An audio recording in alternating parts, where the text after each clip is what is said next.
વાત કરી રાજકોટની તો રાજકોટના જેતપુર ગ્રામ્ય વિસ્તારમાં સાવજનો આતંક જોવા મળ્યો છે। સિંહે એક બળદનું મારણ કર્યું છે ત્યારે એક ખેડૂત ઉપર હુમલો કર્યો છે। જ્યાં જેતલસર જંકશનના સીમ વિસ્તારનો આ બનાવ છે, જ્યાં ખેડૂત ખેતરે જતા સિંહે હુમલો કર્યો હતો ત્યારે ખેડૂત ઇજાગ્રસ્ત થતા હોસ્પિટલમાં સારવાર હેઠળ ખસેડવામાં આવ્યો છે। ઘટનાને લઈને વિસ્તારમાં ભયનો માહોલ છવાયો છે।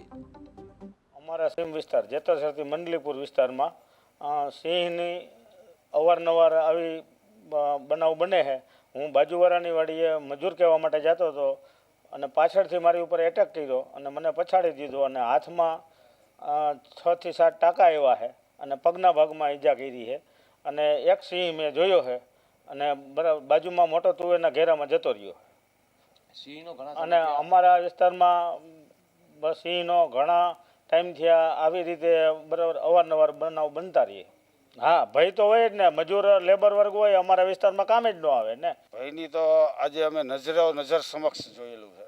અત્યાર સુધી છેલ્લા 1.5 વર્ષથી આ સિંહના ધામા અમારા ગ્રામ્ય વિસ્તારની અંદર છે। બાજુનું ગામ છે રૂપાવટી છે, એમાં અવારનવાર જોવા મળે છે।